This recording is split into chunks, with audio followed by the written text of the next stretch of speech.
ناظرین اکرام، ایک اور ہمارے معاشرے کے اندر چیز پائی جاتی ہے جو کہ ہمارے ایمان کو کمزور کرنے کا ذریعہ ہوتے ہیں. وہ کیا؟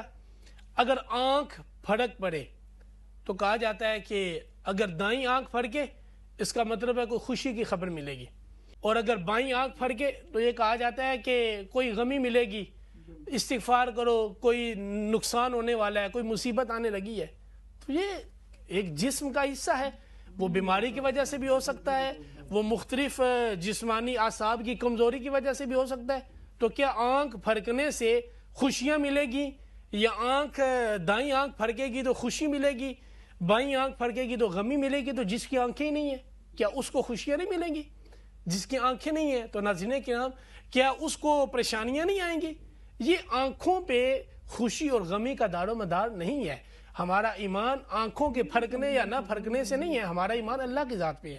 جو اللہ چاہے گا وہی ہوگا، اس لیے کہ ان اللہ علی کل شیء قدیر، اللہ کی ذات ہر چاہے پر قادر ہے، اور وہ جو چاہتی ہے وہ ایسا ہی کرتی ہے. اسی طرح ایک اور چیز کہی جاتی ہے کہ اگر قمیض کی کوئی آستین یہ دوری ہوگی خود بخود ہی، یا شلوار یا پینٹ یا ٹروزر کا نیچے سے پونچا دورہ ہو گیا، تو کہا جاتا ہے کہ اب کوئی مہمان ہمارے گھر میں آئے گا، اس لیے کہ یہ خود بخود ہوا ہے. ایسا کبھی ہوتا تو نہیں ہے، تو یہ اس چیز کی علامت ہے کہ کوئی مہمان ہمارے گھر میں آئے گا. یا اور مختلف قسم کی بدشگونی لی جاتی ہے. بھئی یہ کہاں لکھا ہے کہ تمہارے گھر میں مہمان تب آئے گا کہ جس کا یہ خود بخود دورہ ہوگا؟ اگر ایسا ہے تو بندہ وہ ایسے کپڑے پہن لے کہ جو دورے ہوئی نہ، تو کیا اس کے گھر کبھی مہمان نہیں آئے گا؟ ایک اور یہ بھی کہا جاتا ہے کہ گھروں کے اندر اگر خالی کینچی کپڑا کاٹنے یا کوئی چیز کاٹنے کے علاوہ اگر خالی کینچی چلائیں گے تو گھروں میں لڑائیاں ہوں گی. تو بھئی یہ کہاں کا فلسفہ ہم نے جان لیا کہ خالی کینچی چلائیں گے تو لڑائیاں ہوں گی؟ تو پھر وہ لوگ اللہ معاف کرے جو مختلف جادوگروں کے پاس جا کے جادو ٹونے کرتے ہیں، وہ تو کسی کے گھر میں آ کے چھوٹی سی کینچی جیب میں رکھیں، اور گھر میں آ کے جب گھر والے کوئی کچن میں کوئی چیز لینے کے لیے جائیں، کوئی معاملات کریں، وہ خالی کینچی کو چلاتے رہے. کیا جی گھروں میں لڑائیاں ہوں گی؟ تو ایسا اسلام میں نہیں ہے. اسی طرح ہمارے ہاں بعض اوقات یہ بھی گھروں کے اندر پایا جاتا ہے کہ جمعہ کے دن کپڑے نہ دھوئے جائیں، یا فلاں دن کپڑے نہ دھوئے جائیں. اگر اس دن کپڑے دھوئیں تو بے برکتی ہوتی ہے، رزق تنگ ہوتا ہے، رزق گھر سے جو ہے وہ بھی چلا جاتا ہے، نقصان ہو جاتا ہے. تو ایسا نہیں ہے. دیکھیں صفائی نصف ایمان ہے. نبی کریم صلی اللہ تعالیٰ علیہ وسلم نے فرمایا الطہور شطر الایمان، کہ صفائی آدھا ایمان ہے. تو وہ صفائی دن کو ہو، رات کو ہو، جمعہ کے دن ہو، ہفتہ کے دن ہو، کسی بھی دن ہو، تو وہ صفائی کرنے سے بے برکتی نہیں ہوگی، نہ ہی روزی تنگ ہوگی، نہ ہی روزی بند ہوگی. روزی جو آپ کے مقدر میں لکھی ہے وہ آپ کو دی جائے گی، اس لیے کہ وہ اللہ نے لکھ دی ہے. میں نے شروع میں حدیث مبارکہ عرض کی تھی، بچہ ماں کے پیٹ میں ہوتا ہے تو فرشتے کو اللہ حکم دیتا ہے، فرشتہ اس کا رزق لکھ دیتا ہے کہ اس نے دنیا میں کتنا رزق جو ہے وہ کمانا ہے. اور حدیث مبارکہ کے اندر یہ بھی آتا ہے، مفہوم حدیث ہے، نبی کریم صلی اللہ تعالیٰ علیہ وسلم نے فرمایا کہ جب انسان کی روح نکلتی ہے، نزع کا وقت ہوتا ہے، جب روح نکل رہی ہوتی ہے، تو فرشتہ اس کے پاس آ کے کہتا ہے اے شخص، پوری روح زمین کو میں گھوم کے آیا ہوں، تیرے نام کا مجھے کہیں ایک لقمہ بھی نہیں ملا. اگر تیرے حصے کا رزق دنیا کے کسی بھی گوشے میں ہوتا میں لا کر آج تجھے وہ دے دیتا. تیرے حصے کا رزق ختم ہو گیا. پھر فرشتہ آگے کہتا ہے کہ ساری روح زمین کو گھوما ہوں، تیرے حصے کا ایک پانی کا گھونٹ بھی مجھے نظر نہیں آیا. اگر ہوتا تو آج وہ لا کر بھی میں تجھے دے دیتا. تیرے حصے کا پانی بھی ختم ہو گیا ہے. تو جو چیز لکھی ہے، جو رزق لکھا ہے، وہ مل کے ہی رہے گا. دنیا کی کوئی طاقت اس سے چھین نہیں سکتی.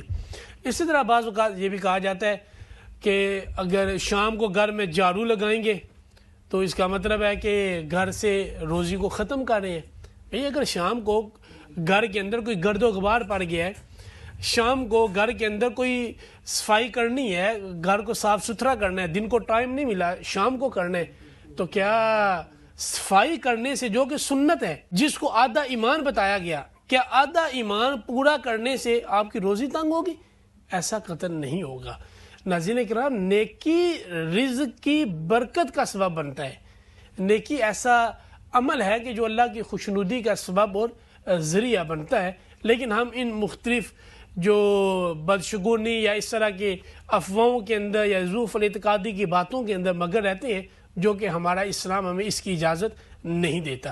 بعض اوقات فلاں کہتے ہیں کہ روزی بند کروا دی گئی، فلاں نے ہمارے رشتوں کی بندش کروائی ہے، تو اسلام میں اس کا بھی کوئی کنسیپٹ نہیں ہے۔ روزی دینے والی ذات اللہ ہے، ان اللہ هو الرزاق، وہ اللہ کی ذات ہے۔ رشتے کروانے یہ معاملات اللہ نے تقدیر میں لکھ دی ہیں۔ اس کا مطلب یہ ہوا اللہ نے روزی دینے کا لکھا ہے اور دنیا والے روزی کو بند کر دیں، ایسا ممکن ہی نہیں ہے۔ دنیا والوں کی کیا اوقات کہ وہ اللہ کی منشا، اللہ کی مرضی کے مخالف کوئی عمل کر سکیں، ایسا نہیں ہے۔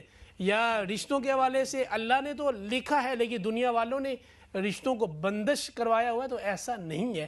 مختلف لوگوں کی بری چالوں سے مختلف معاملات ہوتے ہیں، لیکن وہ معاملات اللہ کی تقدیر کے اوپر اثر انداز نہیں ہو سکتے، ہوتا وہی ہے جو اللہ نے لکھا ہوا ہے۔ اسی طرح پھر بعض اوقات یہ کہا جاتا ہے کہ فلاں دن منگل کے دن کام نہ کرو، جو ٹیوزڈے کو جو بھی کام ہوتا ہے وہ ٹھیک نہیں ہوتا۔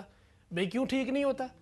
ہر کام کو بدھ کو کرو، جمعرات کو کرو، جمعے کو کرو، کسی بھی دن کرو، اس لیے کہ کوئی دن بھی منحوس نہیں ہے، کوئی تاریخ بھی منحوس نہیں ہے اور کوئی فگر بھی منحوس نہیں ہے۔ بعض کا یہ دیکھیں ہم دین سوشل میڈیا سے لیتے ہیں۔ سوشل میڈیا میں کیا بتایا جاتا ہے؟ فلاں کا لکی نمبر 5 ہے جی، فلاں کا لکی ڈے سموار ہے جی، فلاں کا لکی مہینہ فلاں ہے۔ ایسا قطعاً نہیں ہے اور اسلام میں ایسا کوئی کنسیپٹ